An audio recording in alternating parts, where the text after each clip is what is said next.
It seems like it's working. Yay! How do we vote this thing I never did. Yeah, that's crazy. Hey. Hi friends, how's it going? I have to tell you all, I heard amazing things about this Saturday. Pretty well, I've been writing about it, so cheers. Yeah, that's great. I'm so excited and proud of you.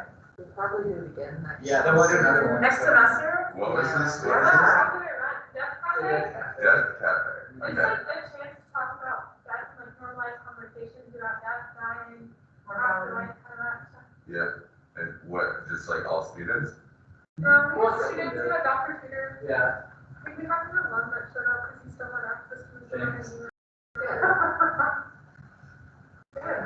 He was around and he came and visited me and I was like, speaking of the Death Cafe, we have another one tonight. He was like, could I come? And I'm like, probably, sure.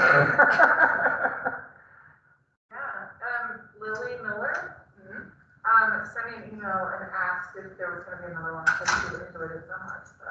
Hi. Hey, Kate, how are you? Good. Thanks for being with us. Yeah, absolutely, and in my office for, and I don't know if you still have a need for them. I also found a third one, and I was like, is this like cheap? I'm having sitting in my office for a year, and so. I still have your task fish in my baby. That's okay. I actually thought about it this morning, but like it was such a I'm jumping around a lot morning to today. get out of the house. Yeah. Especially when I actually leave the house, it's so crazy when I do.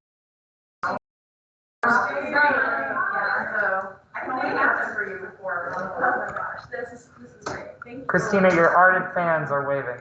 What name? her fans are waving. Hi, friends. Make sure I'm getting everybody in here. Even she's finishing up putting our lunches together, so they're on their way, No worries. en route. Oh, do you want to swipe people? Yeah. Oh, I need to probably open and Pull up the, excuse me while I do that.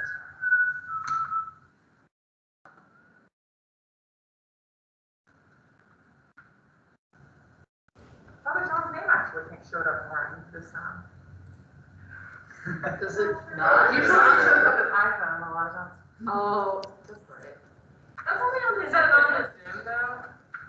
What's that? Is it only on Zoom? I know. Oh, you're probably right. That's probably what I'm thinking about. Okay. Well, I'm saying this time. Yeah. Okay. What happened last time? Oh my goodness. Yeah. Well, Well, we got like our own like I campus can't keep finish. up. Like, That'd be Oh, awesome. no. I'm trying So to- someone that took over our. Yeah, Student Affairs had like a meeting. So, like, this about Yoga. for. Kind of over.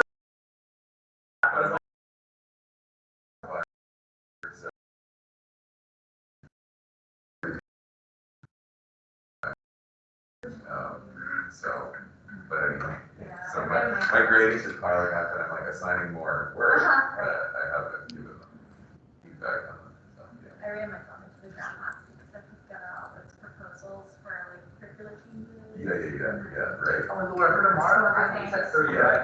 Prayer for. Oh, okay. Yeah, there's some stuff. They show up in the Time town. for like, right? Time Yeah. for Yeah. like, So I'll hire you to replace Rob. I emailed you Okay. at the time. In terms of like dress, you said like one church, like full of That would work. Yeah. Alright. Students, can you swipe in? Yeah. Well, I would be there. That sounded very rough, I'm sorry. Up here. No, other way. It is way too hot. it was, Great, we thank got on you. a sweatshirt this morning. I walked outside and regretted it. I Honestly, should have put on a jacket. I was hide my sweat. Alright, thank you. 3 layers and then have procedure. Thank you.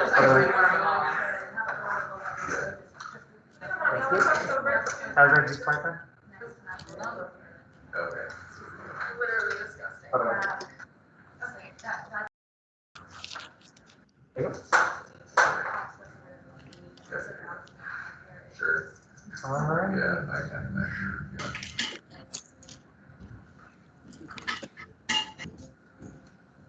I misread this. I thought it said thanks for nothing. Do you want to make a really quick announcement that we're recording and then start your intro video, and then Christina can introduce our panelists following the video. We're unmuted, so you kind of just did it. I don't know how well they can hear me on. All right. Here I can. There you go. Hi. So welcome everyone to our interfaith dialogue on faith in the natural world. We're going to get started here in a couple minutes. Before we begin our formal dialogue, we are going to show a quick video that will bring light to some of how some members of our campus community already see the intersections between nature and faith. So give me just 1 second and I will pull that up.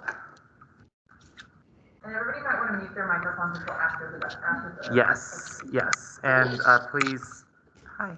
And if you could please mute your microphone until the video is over, we'd really appreciate that. Thank you. Went too fast. Okay, there we go. Share content. Friends who are with us in person, please grab a box lunch. Thank you, Caitlin, for bringing this up here. Scroll down. You've done this before, huh? You got the sound on there? All right, yep. There's one says, there's SW, SW.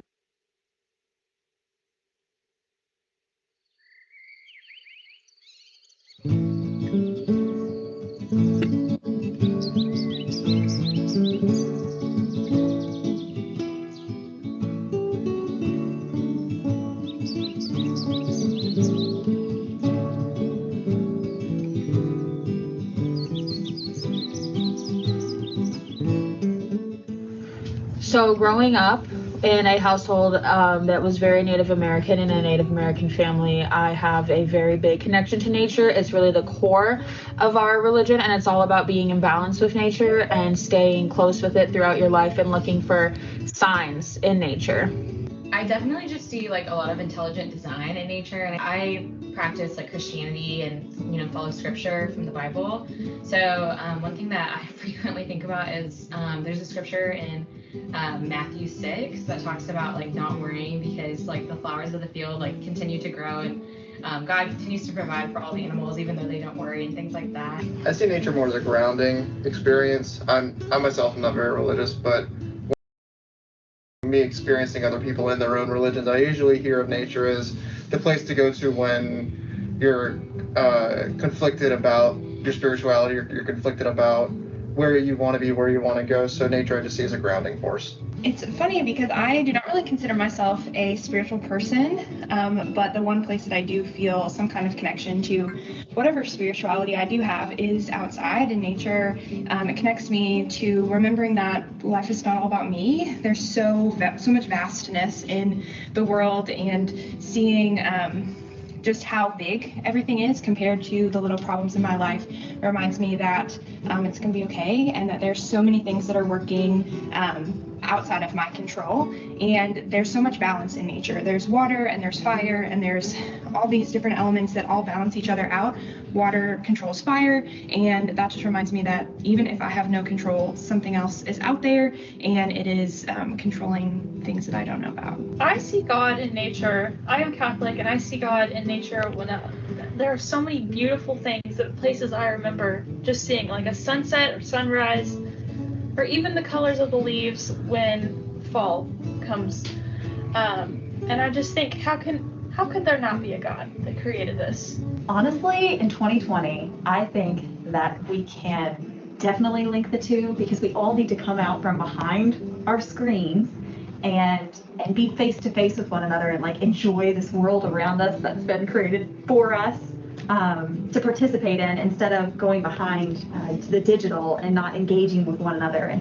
And that means as well to engage in the nature that you are immersed in. And the way that I do that every day is I leave all devices at home, and I go for a run, whether that is with my 2 kids in the double stroller, or by myself with no earphones in, nothing, and I just like watch the seasons pass before my eyes, and enjoy all 4 seasons in this beautiful city of Louisville. And so that is how I just like recenter myself and like remind myself of what my purpose is in this world. I think we can see God in everything, especially in the trees and the flowers and the beauty of the world. That's how I feel like they're connected, because He created everything.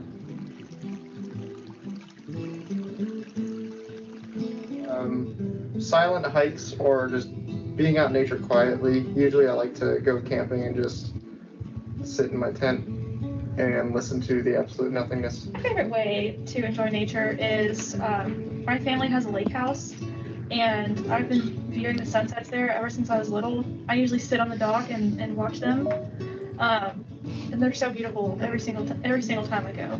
And just to be on the water, it's just so beautiful.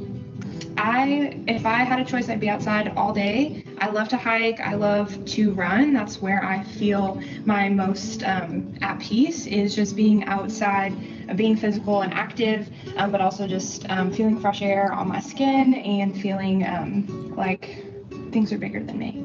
One person that's very much at the core of my life is my grandpa. And he is the one who has instilled so much of my religion and spirituality in me. So I love going outside with him. It just always reminds me of him, hikes, camping, what have you. But the main thing is that every morning and every sunrise, he likes to sing the Cherokee morning song. And in Cherokee, it translates to, it is coming, it is coming, it is good, yes, yes, yes. So one of my favorite things is just going at any time of the day, honestly, out to wherever, like a Cherokee Park or even Joe Crease or whatever, and kind of just humming that to myself, and it reminds me that it'll be okay, and nature shows me that.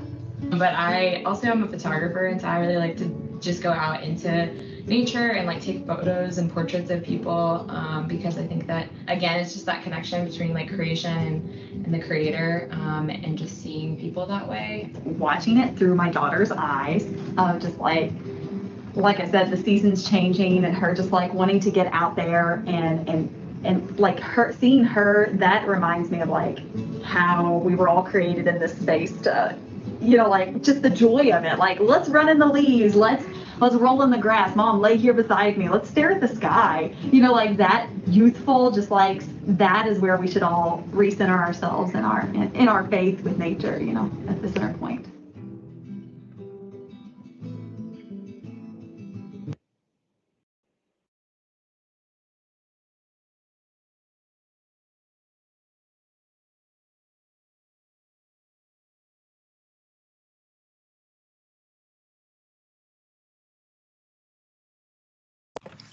All right, thank you, Andy, for putting that together for us. That was really cool.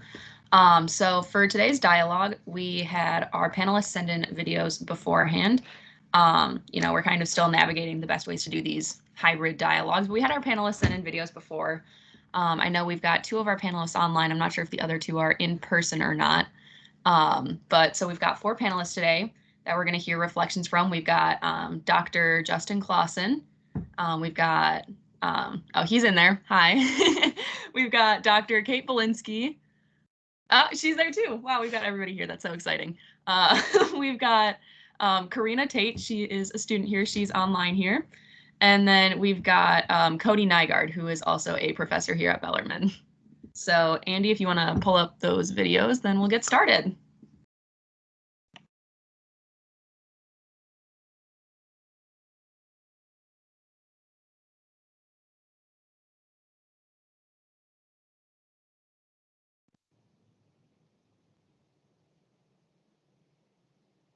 Theology and chair of the Liberal Studies program here at Bellarmine.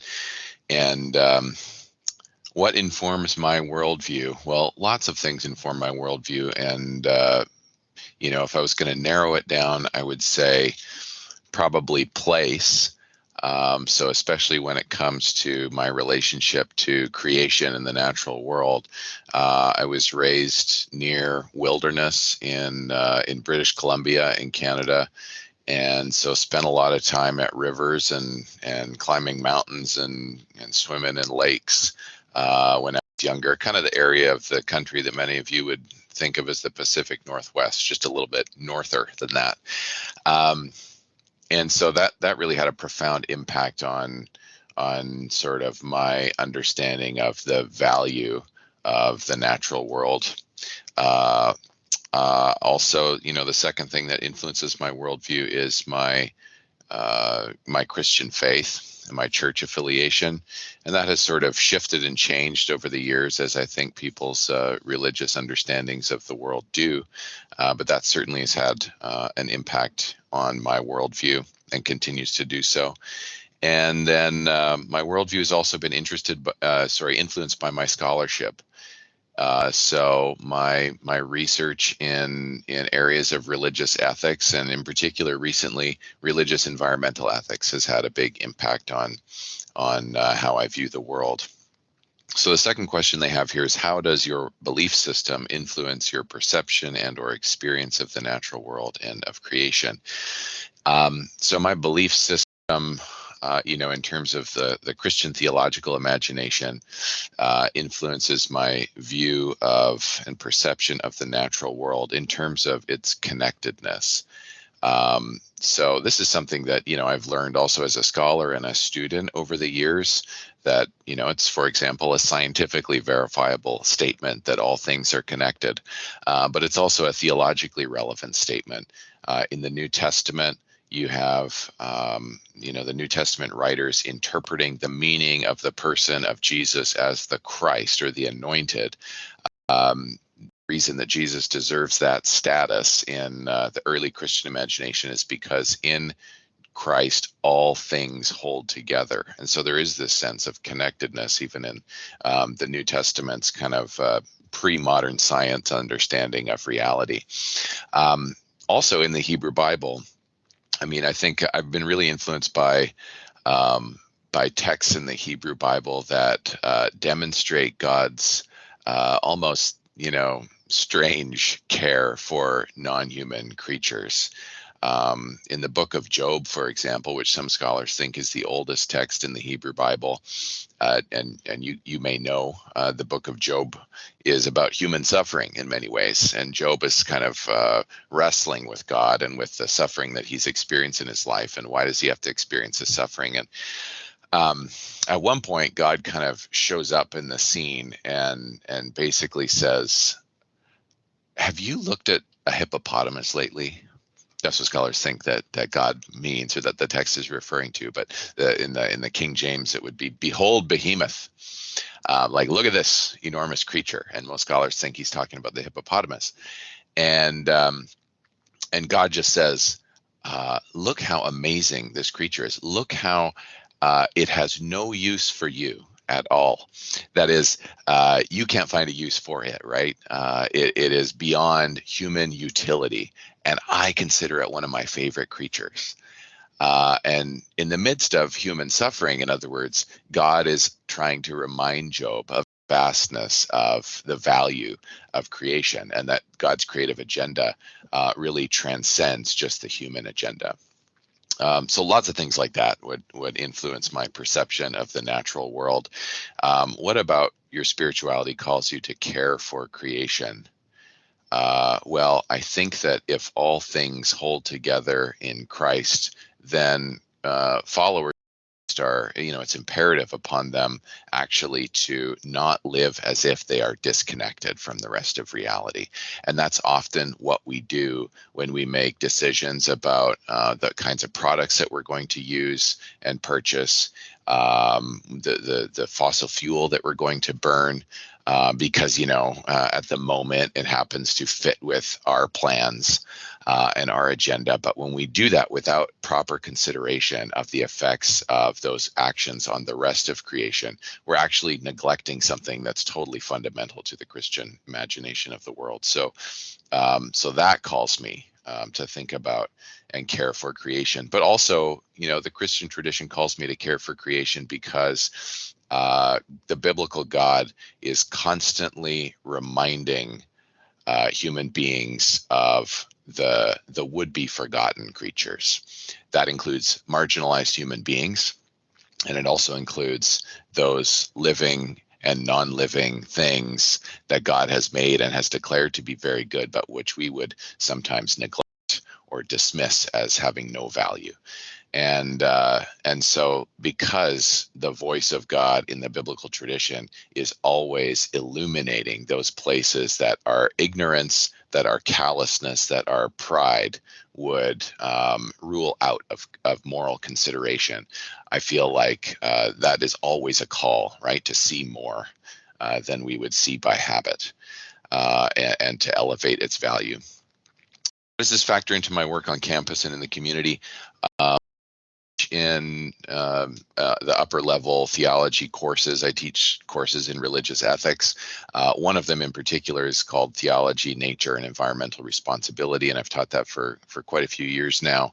And so, yeah, we have a lot of interesting discussions, and sometimes it's kind of interdisciplinary. We think about scientific accounts of environmental degradation and environmental responsibility, and also theological ones. And sometimes we have faculty from the environmental sciences come in and give a talk, and we sort of think about the relationship between the theological imagination and the findings of the observational sciences when it comes to what human behavior is doing to our earth. Off of campus or in the community, I do teaching in my own parish, which is an Episcopal church, and I also serve on the board of an organization called Kentucky Interfaith Power and Light, which works with various faith traditions in the state to mobilize a religious response to climate change. Kentucky Interfaith Power and Light, or KIPL. If you look it up, we do lots of programming and stuff like that. So that's something that I do in the community. What's my favorite way to enjoy nature? I would just say, in general, camping. We do a lot of camping. We go over to Deem Lake, my family and I, over across the bridge in Indiana, but we also do a lot of camping in Kentucky. This summer, we've really enjoyed Cave Run Lake. And so anyway, lots of camping stuff, and that includes then hiking and paddleboarding and things like that. Probably the most frequent way that I enjoy nature is by going over to Cherokee Park, either running or on my bike, and hit some trails over there. The final thing, I guess, that I'd like to share about my connection to creation is that I have really been encouraged over the past several years by thinkers in theology in my discipline that are doing some very fascinating and constructive work in trying to help people of faith imagine the findings of contemporary science as something that can be illuminating to their own faith perspective rather than threatening. Sometimes we think about faith and science as being, hostile to one another, right? And I just want to encourage you that that's not the case, or it doesn't need to be the case. And there are lots of good resources for thinking about the relationship between a religious imagination and a scientific account of the natural world, and that's pretty fundamental if we're going to make a difference in terms of how we care for creation. So, thank you very much.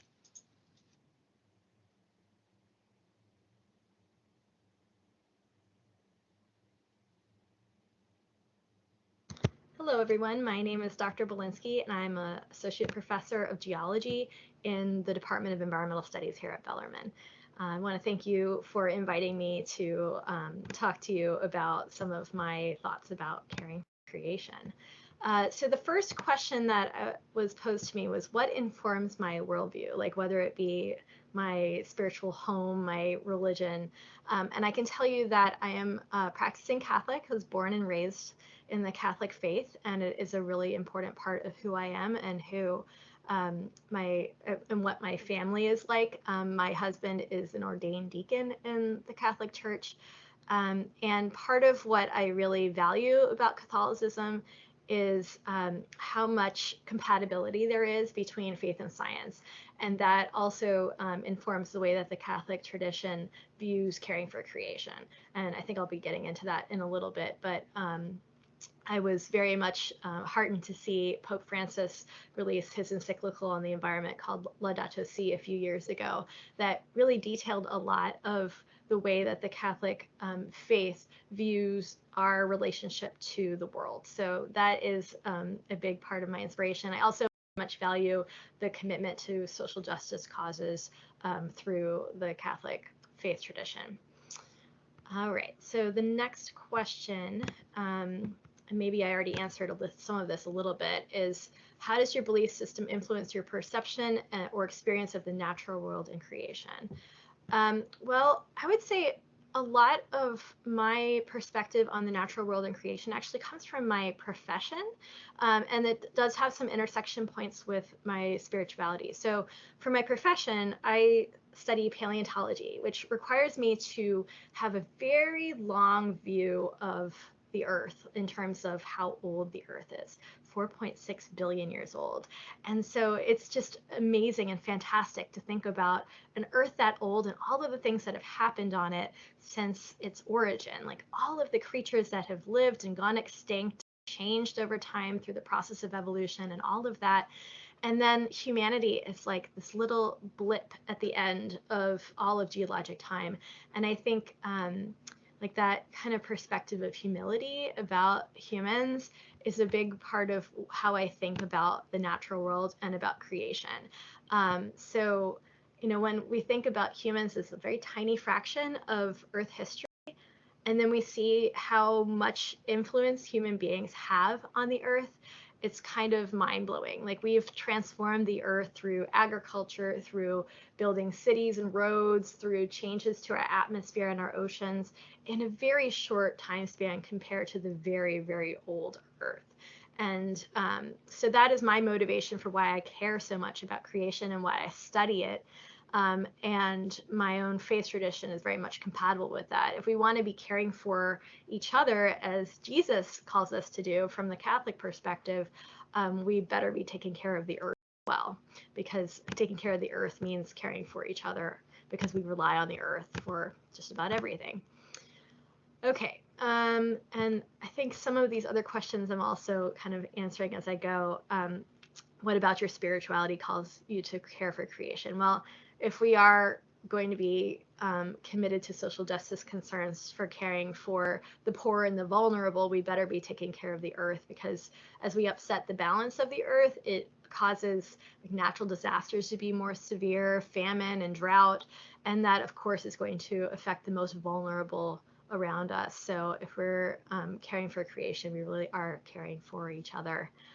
And then how does this factor into your work on campus and in the community? Well, clearly it affects my teaching, because I do teach about environmental issues. So it's squarely in what I do on a day-to-day basis. In the community, I try, at least for myself and for my family, to live a life that's compatible with caring for the Earth. Like, for example, we put solar panels on our home. We do composting. I've taught my 4-year-old to go out and put the compost in the compost bin every day. So, you know, it's a part of our everyday existence to be living as sustainably as we can.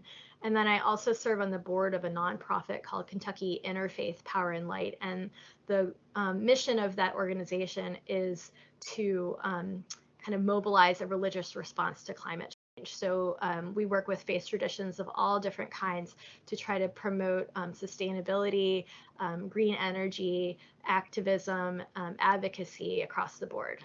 So that's one thing that I'm very committed to. Then the next question is, what's your favorite way to enjoy nature? Well, I enjoy traveling and camping and hiking, but don't have a lot of time for it because I have a 4-year-old and then 1-year-old triplets. So not a lot of time to be getting out and doing that sort of thing, but I do enjoy gardening. These days, that's where I'm encountering nature the most. I have a very large vegetable garden, and we enjoy the literal fruits of our labor with that. And then the last thing, is there anything else I'd like to share about my connection to nature? Well, I think I've kind of covered it. Like, it is a part of my everyday, day-to-day existence. It's part of my faith tradition. It's a part of my literal profession. So I consider it to be one of the most important, I guess, issues that I care the most about. So that's kind of where I'm coming from. So thank you for the opportunity.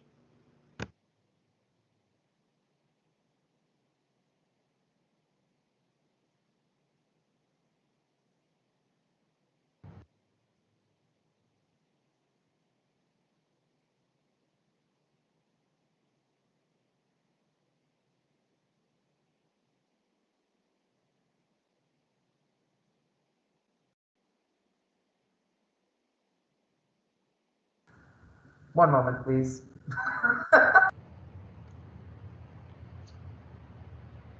My name is Cody Hamilton Nygaard, and I am an adjunct instructor at Bellarmine University.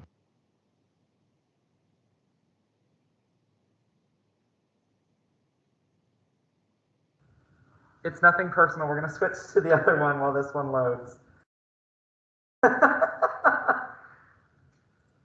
Hi, my name is Karina Tate, and I am a junior here at Bellarmine. I'm studying Spanish and psychology.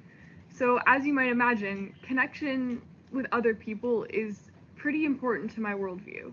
I think it's central to what brings us all together as humans. And if you're a part of the Christian church, or if you have been, like I am, you're likely familiar with two central commandments: love God and love your neighbor. But something that I learned recently, actually, in a theology class here at Bellarmine, phrase in between, and the second is like it: love your neighbor. It puts a whole new perspective on the idea that God is love, to say that loving your neighbor is the same as loving God. I think that ties in with the concept of connecting with other people. The thing that we should put above all else is the act of caring for your neighbor. I think it's central to the Christian faith, and it's what I really am grounded in my faith. There are, of course, many ways that loving your neighbor can manifest itself. And one place that I think it's absolutely central is in the climate justice movement. Caring for creation can mean a lot of things, but for me, what has driven me the most is being involved with the climate justice movement. Climate change is taking an irreparable toll on the animal and plant life on this planet. But this crisis extends to human beings as well. We can see right now, this week, the impact of horrible storms and wildfires that continue to threaten people's lives in our country right now. There's even some thought that climate change could possibly affect the way that diseases and viruses spread. So even if you're not the kind of person who loves to be out in nature, say, I totally understand. There's some weird bugs and creatures outside that I prefer not to encounter all the time. You don't have to be the kind of person that hikes through the woods. You can still feel connection to the communities that need desperate relief from climate change, and that's where I feel a connection.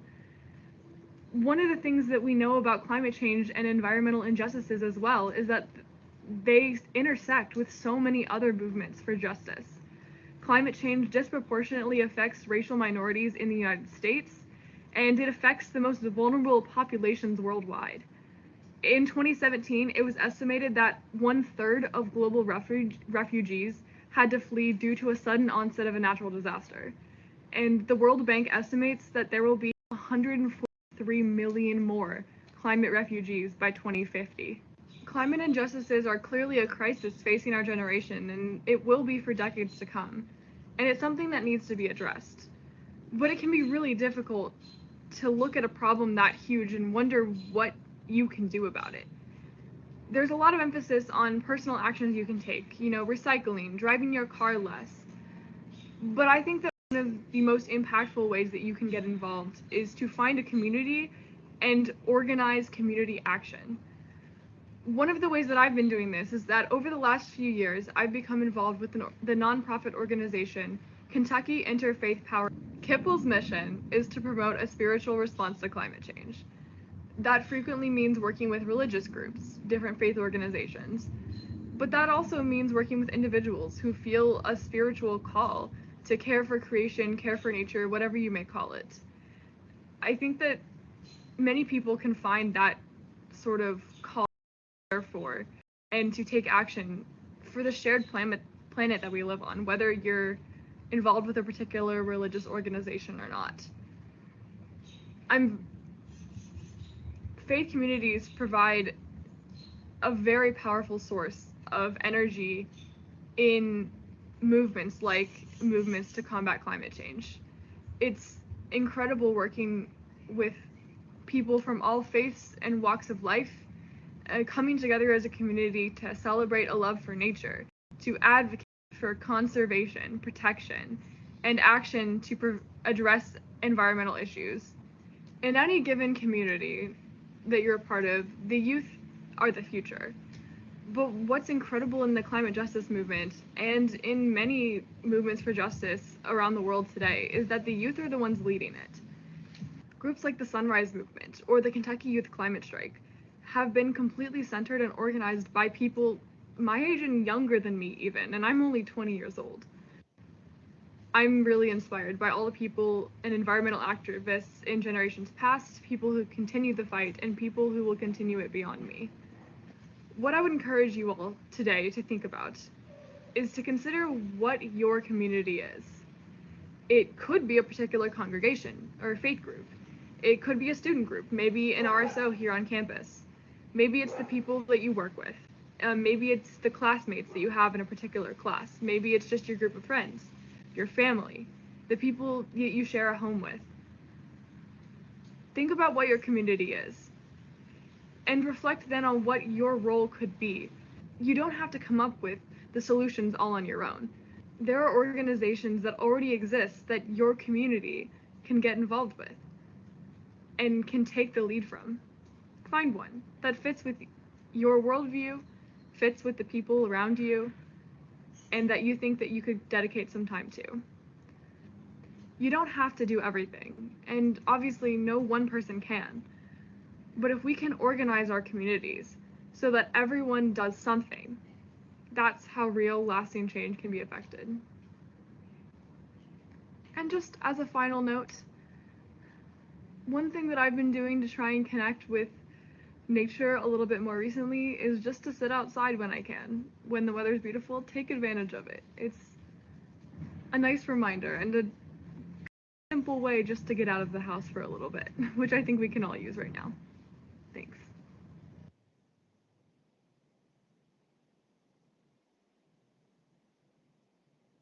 And I am the elementary science teacher at Walden School. Teaching at Bellarmine for about 5 years, and I teach an IDC 400 course called Reading the Book of Nature, which is environmental ethics. And at Walden School, I teach lower school science. So I am in the thick of nature education. That is what I do. When it comes to what informs my worldview, before I was a teacher, I was a pastor in several different Protestant churches. And my faith informs my worldview because I would call myself, I guess I would kind of call myself a pagan Christian in some ways. Pagan in a very specific sense, as in I relate with God in nature and through nature. I recognize God in the wind and the trees and the mountains and the air and the waves of the ocean. That is where I meet with God. My church, personally, has often been the outdoors. And along those lines, I've always been drawn to those passages of Scripture that emphasize humanity's role as a part of the web of life rather than any kind of sense of domination over the rest of life. I'm really drawn to the concept that was really expounded upon by St. Francis of Assisi, that we are related to the elements of nature. We are related to the sun and the moon. We're related to the wind and the waves. We're related to the rocks and the trees, to the animals. I've always felt a certain kinship to that concept. So that certainly does inform my worldview as well. And I think that also impacts the way I experience nature, because instead of seeing nature as primarily a set of natural resources or commodities to be used for humans, by humans, I see nature more as, in a way, I see nature more as a personality to have a relationship with. And all of the individual elements of nature are manifestations of that personality, so that we can get to know them. We can get to know not just the names and the species of the animals and plants around us, but we can know their characteristics and their personalities. We can know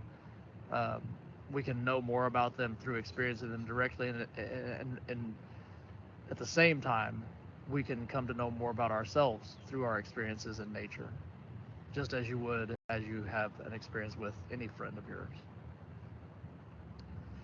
I think that also leads me to a call for caring for creation, because although I can recognize that, as Aldo Leopold said, humans are creation but are instead members of the land community, we also do have a responsibility to take care of our neighbors. And I think that was obviously one of the core tenets of Jesus' teachings, was to treat your neighbors as yourself. And when someone asked him, who then is my neighbor, he chose an illustration of the Good Samaritan. And the Samaritans, to the people who were asking that question, they would not have considered Samaritans their neighbors. They would have considered them their enemies. They would have considered them their inferiors. I think we could expand that question to say, who is my neighbor, that Jesus would also have included the plants and the trees, that Jesus would also have included all of creation as your neighbor. And when Pope Francis talks about our relationship to nature, he talks about it in those terms, that if we are truly to have any sort of respect for the tenet of option for the poor, there is no more poor element of our society than the earth, for the earth has no voice, cannot speak for herself. And so it is up to us who do have a voice to speak for the earth.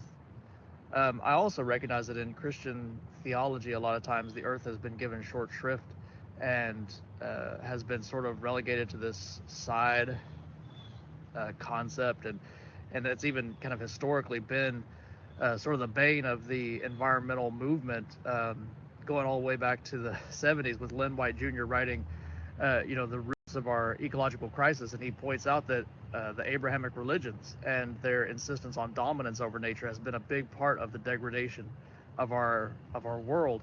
It doesn't have to be that way. Instead, we can draw from the deep traditions of our faith and our scripture to see that we are called to care for the earth just as God cares for the earth. And in fact, that is what it means to be made in the image of God. As Genesis says, the first thing that God tells the humans to do is to tend to the land. That is the first and primary command, and I think that still applies today. That fosters into my work on Bellarmine campus and in the community. Really, both of my jobs are centered on teaching environmentalism, and more than anything else, I feel like the key to that for a student, whether they're a senior in college or they're in first grade, the key is to inspire and encourage awe toward nature. The more that we can get students out into nature, get their hands dirty, get them experiencing all the elements of an ecosystem, they learn not just the science of it, but they also learn to love it. I think that it could be argued that a decent definition of love would be the art and act of paying close attention. And I think that in a lot of ways, that's what I try to teach in all of my classes, is to pay close attention to nature, to the natural world, to the elements of it.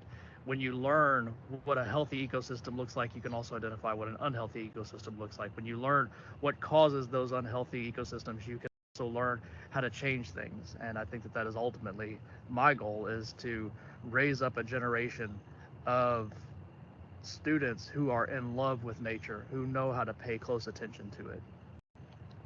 My favorite way to enjoy nature is probably through hiking, mainly because that's what I'm able to do a whole lot of. I'm able to get out with my family, and we all go hiking, from me and my wife, my 2 kids, my mother-in-law. Everybody loves to go hiking, so we do that quite a bit.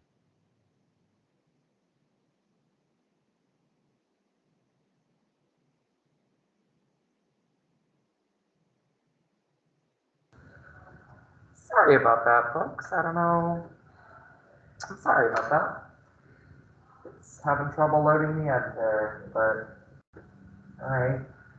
I'm gonna stop sharing my screen. I guess, Cody, if you just want to finish your thought on why you enjoy hiking, as long as you're in the call here. Yeah, I mean, it's nothing profound. I was just saying it's basically the most accessible way to get outside right now with juggling kids and work and school and everything else. So. Gotcha.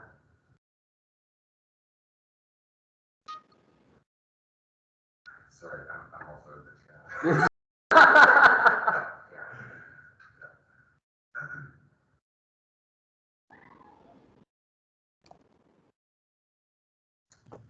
All right, so thank you to all of our panelists. Those were some really, really great videos. Those were some insights that were really, really awesome. And I really, really enjoyed listening to all of those, and I'm sure everybody else did. First, we just kind of reach out to our panelists if there's anything else they potentially want to add, that they've had any revelations since their last videos. And if not, then we can jump right into the dialogue. So one thing I would like to add to mine that I was thinking about this morning in preparation for this is that a lot of my also kind of worldview and theological underpinning has been informed by the church in the East. So the Orthodox Church's concept of panentheism, and that like all things subside in God, and that God is in all things, but also always beyond all things. Like I think that mysterious view of God being encounterable anytime you around, I think that informs a lot of my view of nature as well. So I just wanted to add that to it because I forgot to mention that in my video. Closer, if you want, Carter, if you want to add anything. I feel like I don't need to add anything at the moment. Just like you heard enough of me. So. Okay. All right, cool. All right. Well, in that case, let's jump into the dialogue. We kind of have some questions just to kind of think about what we just watched and kind of reflect on it. So I kind of do this in person and online, kind of a hybrid model. So we're hoping that this works out. So our first discussion question is, did you guys hear anything today that kind of resonates with your own relationship with the natural world and creation, or if there's anything that somebody said that maybe you didn't think about before that, really kind of spoke to you?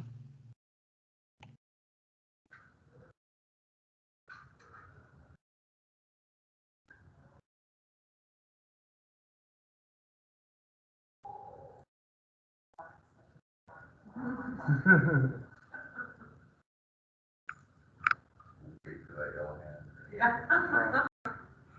These questions are for everybody, right? Like Right, everybody. participants, like, Mm-hmm.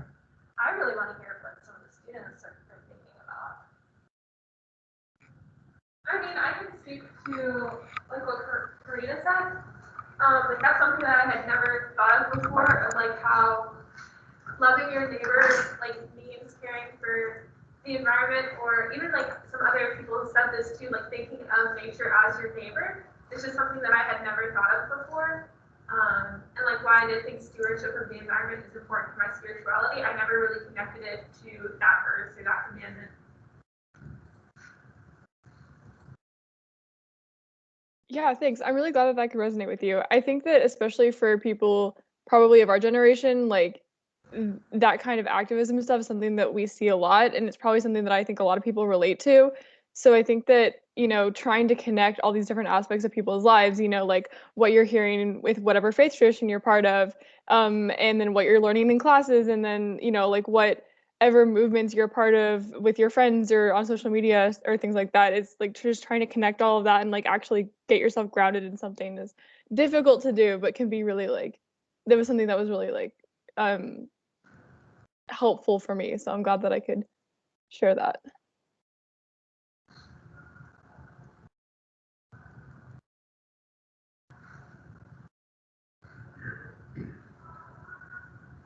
Well, and since I'm already talking, I really enjoyed hearing Dr. Belinsky's comments about, and I've heard her talk about similar things before, just about the geological perspective and how huge and long the world has been, and just how, you know, it puts things into perspective to think about how, like, it's humbling to think how small we are, but also to see just how much of an impact we have had on the world in the small time that we've been here.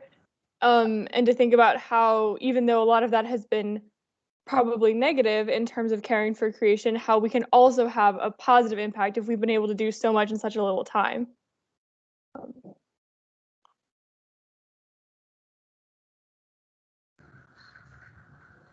Well, I'll tell you, I was struck by something in the intro video too, when there were some kind of like little profiles of folks talking, and some of them students, and I was struck by the sense of, especially maybe those people that don't have a real specific kind of religious understanding of the world, that they do recognize the natural world as somehow, if there was one person who said, if there's anything where it feels spiritual, it's nature. And that was really striking to me, because we do live in times where we are alienated. I mean, religion is sometimes alienated.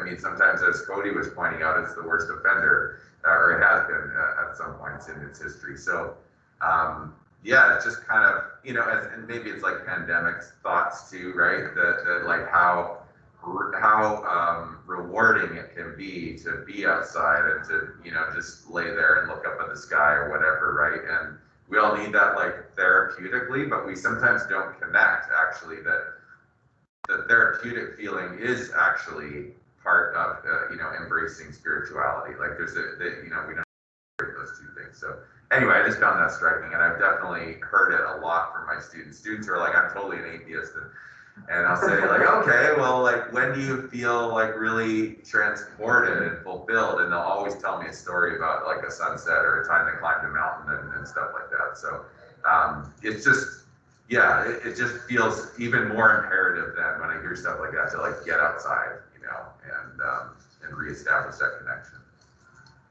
Yeah, I think Cody spoke to that too when he talked about the God is in all things and all things are of God. And then in the little like clips at the beginning was talking about when she goes out into nature, she just thinks, how could there not be a God that created all of this? So I think you're right. I think that nature helps to tell us as much about God as it does anything else, right? Like we can learn about the variety of these tiny creatures all the way to these huge mountains, or the behemoth hippopotamus or whatever that you mentioned, which I had to chuckle, that was great. Yeah, but also, like, so there's this variety in nature that we find, and also the fact that, like, we can study and learn and explore and encounter all of these creatures and parts of nature, but knowing, like, that scientists still recognize that there's so much we don't know, right? There's still parts of the earth that humans have never explored.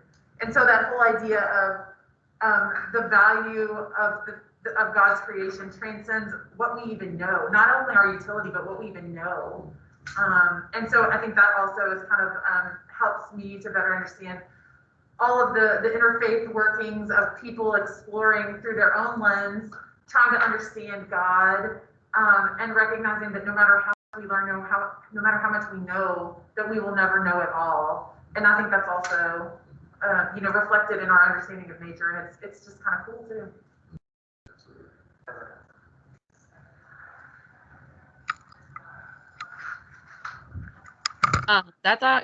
Oh, sorry. Is there somebody else talking? Yeah, I'm just gonna speak real quick. Yeah, go for it. With my faith is really nature-based, and so I identify as spiritual but not religious. Just because of all of the like organized religion that has like hurt me, so I like want to take those lessons learned and practice it in my own way. So a lot of my faith is built like taking things from like Christianity and like Hinduism and Buddhism, and looking at all these different faiths and looking at what they have to offer, and not as like one is more right than the other, but like all of these have great things to say and a lot of similar things. And so a lot of the way that like I practice my spirituality is through nature, and like whenever I have the free time, which is not much lately, like meditation in nature, or just like having a moment to sit outside and like reground and like touch some grass and know that like the world still turns day after day. And I think the social justice piece that Corinna was talking about like really ties in with my beliefs very well, and like a lot of what everyone has said with like having nature as your neighbor, like all of these like tie this thread very well and say it very nicely. So I appreciate like those are like a good phrase that I can use to describe my beliefs very well. Another question we have for, people to kind of think about is, after kind of listening to all these reflections on the natural world and like creation, what does like, the experiences we have with creation, and how does, the creation and nature, the natural world itself kind of, what does it say about the creator, whoever you believe, created the world, whether it's, a god or like forces of nature or whatever, what does it say about those creators?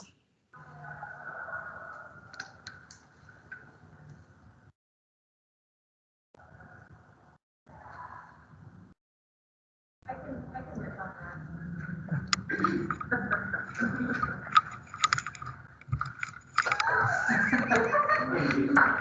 There you go. I've been thinking about this a lot lately. I've been really getting into some of the areas of like connections between faith and science, and thinking about like the intersections there. And so for me as a paleontologist, a lot of that is about evolution and about how like we are literally connected in like a great chain of being to everything that has come before us, and that we aren't necessarily even the end point of this either. And thinking about humanity in that way can really transform like our understanding of our world and like the biological world, and where we fit into all of that, and that it is kind of part of a grand plan, if you will, that we don't really know the end of. And it also kind of brings us back to the idea about humility. Like that's come up a couple of times in our discussion so far, of just thinking about how we fit into nature and keeping a sense of humility that we are not like the apex of all of this. Like we are a part of it, and we are a very late addition to all of this.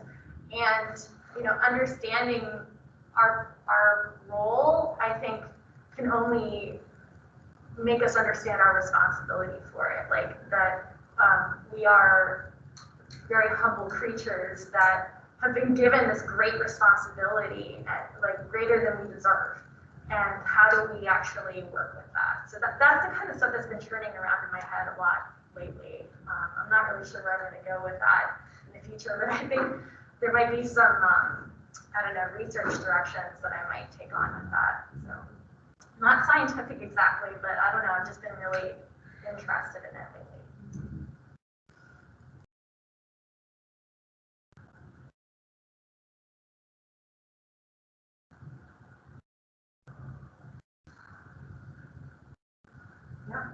Okay. I don't know how this ties into the discussion, but I think it's like talking about how small we are in comparison to the universe, and how like vast the universe is. It really like not diminishes the value of like our like problems, and like in retrospect when you like reflect, you're like, oh my god, that was such a small thing. Like stressing over a test, like in high school I used to get so stressed out, but I'm like, what was I stressing about in the first place? Right? So realizing how small our problems are in comparison to the universe is a big thing. But in tandem to that, even like we're like this grain of sand in the universe, right? But even sand has so much significance, like microbes, and there's like bryozoans that depend on sand for life. And so realizing our worth and our potential, and then also adding that aspect of humility on top, really puts things into perspective for me, and I think for others as well. So that's just where my mind went when we talk about that. Yeah.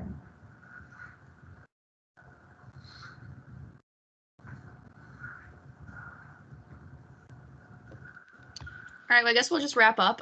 If anybody else in the room wants to kind of share ways in which they enjoy spending time with nature, their kind of favorite ways to experience nature.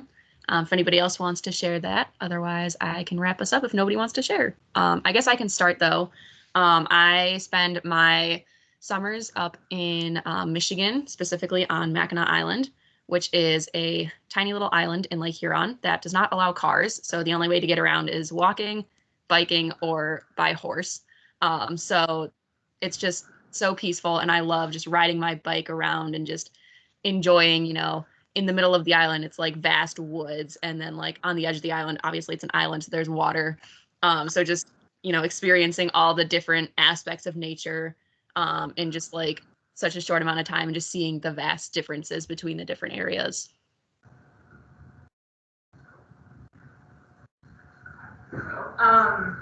So I think like a lot of other people said, I like hiking a lot and just being out in nature, like not necessarily by myself, because that's kind of more of a group activity that I do to like kind of like bond with my friends and stuff as well. But just being out in nature and being able to appreciate the beauty of it all is something that I find very important. I think that's something that I did get to do a lot this summer, just because there was nothing else really available to do, and that helped me get a little bit closer to nature and go to some different places that I've never been before, which is really cool. I do live in Kentucky, so going to a bunch of the different state parks that I've never been to was a really rewarding experience, and just being able to explore and see different like kinds of nature. I know we went to like Cumberland Falls, and that was so cool, which is some place that I'd never been before, and just seeing like how like the power of the water and everything was really awesome. So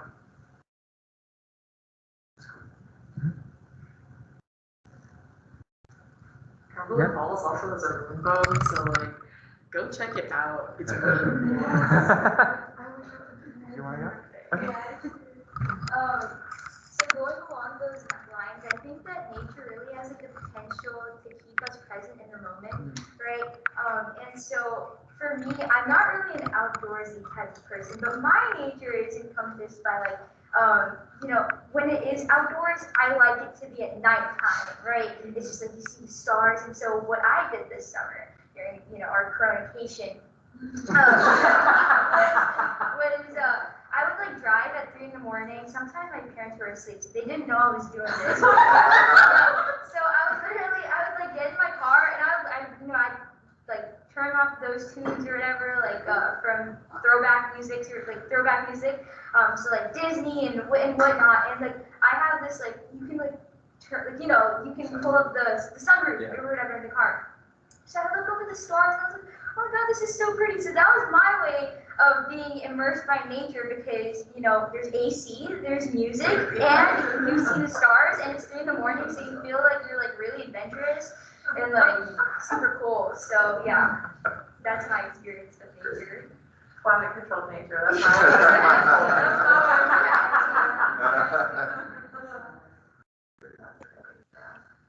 have a couple things to add.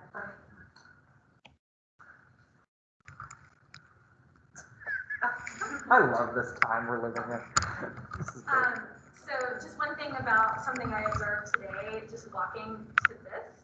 I was walking up the steps to Oregon by security, and there is a gorgeous maple tree there right now, like with all the colors of fall. Like, so if you get a chance, it's like probably the peak day for that particular tree. And go take a look. And I always love driving up the main drive off of Newburgh Road into campus at this time of year, because they're just ablaze. They're beautiful. So just appreciate that today. Like take a moment just to like you in a tree today. Yeah. Love it. And then there was something that you said earlier about like the world still turning. Like I remember earlier in the pandemic when it was just some beautiful spring days, but everything felt like it was just grinding to a halt, and everybody was terrified in April. And I remember just taking a walk, thinking like, how can the world be so beautiful when like everything is so ugly right now? And you know, just having those moments, I think, can really help you realize that you are part of something much, much bigger. But I also wanted to plug some campus groups that you might be interested in. Karina was talking about like getting connected to groups, like, and you know, a lot of times when we have events on the environment, people are like, well, what can I do? What can I do? Well, one of the most powerful things that you can do is actually connect to other people and amplify your efforts. Like, you know, it's great to do things with personal responsibility, like recycling, but you know, there's limited degrees of effectiveness of all of that. But what is really effective, what we know is effective, is we're working as a group with other people to enact change. And so on campus, there's a RSO called the Green Knights. That's the environmental club. So it's open to, of course, anybody. And they do all kinds of different things on it. It just depends on what the students are interested in and what they're going to do. There's also a beekeeping group that's getting started, which is really neat. I don't think it's on the books yet, but it's in the works. So just keep an ear out for that. There is a campus farm across from Newburgh Road, across from Newburgh Road over by the Allen Building that, you know, if you're interested in connecting to that at all, you can email me and I can help you get started with that. But Green Knights have some things to do with that too. There's a bass fishing club that, you know, of course, gets out into nature. And then there's a student government, wing of student government that deals with sustainability. So, you know, there are opportunities on campus. And of course, you're not just limited to campus. There are groups outside of campus, like you heard about Kentucky Interfaith. Like, you know what? We don't have that many board members. It just so happens that 3 of us are, you know, I know, come on, Cody, why didn't you mention that? Come on, Cody, get on board. If you could see my schedule, you would realize that I could not add one more damn thing to it. Fair enough. It's not just Kipple, there are other groups in the Louisville region that, you know, you might find interesting. So we've got a list of some of those that we're going to share out with all the attendees after the fact that we'll send out. So I'll check with you, make sure we get any ones that we may have missed. Great. Yeah. There's also the food recovery program. Yes, food recovery network. And there's also Nights of Adventure. And so that's a student RSO group that I know they're having a hike. Yeah, they made hiking, rock climbing every now and then. I think they do indoor rock climbing at Climb Nulu. Yeah. But so they do like outdoor activities. So if you're wanting to have your moment in the outdoors with a group of people, then that's a fun way to do it. I'm not on the e-board, I promise. We are going to plug things though. Every year, campus ministry does a camping retreat. So I recommend that you guys go on that, and maybe more. We can have a spring one, maybe. Yeah, I think we're planning one. We're doing a spring one. I can maybe tell them. I won't be there. I have a dog. Can we bring dogs? Can we bring a dog to the retreat? That's there. I don't know, it'll depend. She's this big. Father John's excited. I don't know if he's thinking about the dog. That's not a very fun thing to say.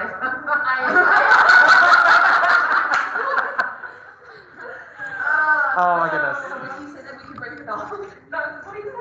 Okay, guys, I know we're close on time, so I want to make sure that you hear us say thank you all for being here with us virtually or in person.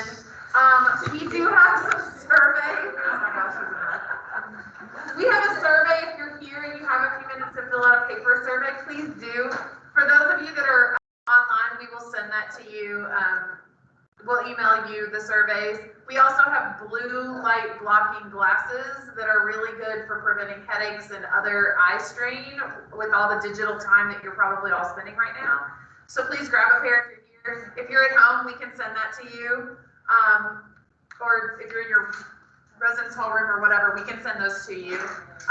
But thank you all for being here today. Were there any other things? Yes, we have our next event in November, our next Interfaith dialogue in November, which I am so excited about because it is centered around food. So we're talking about food and spirituality and how food influences and is influenced by spirituality. So I am really excited for November. So if you like food, come hear about it in November. Big thank you to all of our panelists for coming. We really, really enjoyed this event. It went really, really well, and I'm really, really happy about it. Thanks, Christina.